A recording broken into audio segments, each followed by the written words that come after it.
માંગરોળથી મહાદેવ અન્નપૂર્ણા ટ્રસ્ટના સભ્યો અમરનાથ યાત્રિકો માટે શરૂ થનાર ગુજરાતી ભંડારાની સેવા માટે રવાના થયા છે। લીમડા ચોકમાં વિદાય સન્માન કાર્યક્રમ યોજાતા મિત્ર મંડળ દ્વારા શુભેચ્છાઓ પાઠવી હતી। દર વર્ષે અમરનાથ યાત્રા દરમિયાન યાત્રિકો માટે ગુજરાતી ભંડારો શ્રી પ્રભુ પ્રસાદ પરિવાર સેવા ટ્રસ્ટ અમદાવાદના નેજા હેઠળ આયોજન કરવામાં આવે છે।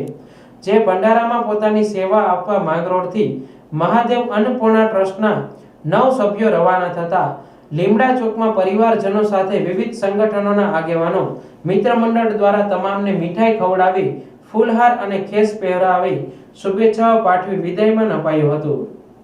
जय कामनाथ, भूखे को अन्न प्यासे को पानी, जय बोलो बाबा अरफानी। दर वर्षनी जेम आ वर्ष पण अमे अमरनाथनी अंदर चालतो गुजराती भंडारो तेनी अंदर आ वर्षे पण अमे માંગરોળથી 9 सभ्यो जईए छीए। छेल्ला 27 वर्षथी श्री प्रभु प्रसाद परिवार सेवा ट्रस्ट अमदावाद द्वारा त्यां गुजराती भंडारो चाले छे। तेमां अमे दर वर्षे માંગરોળ आ वखते अमे ट्रस्ट बनाव्युं छे। अमरु માંગરોળનું પણ ટ્રસ્ટ બની ગયું છે। અમે નામ આપ્યું છે મહાદેવ અન્નપૂર્ણા પ્રભુ પ્રસાદ પરિવાર સેવા ટ્રસ્ટ।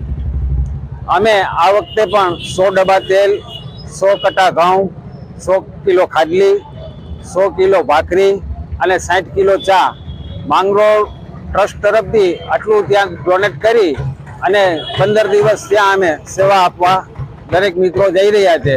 બોલો નમઃ પાર્વતી પતે હર હર મહાદેવ।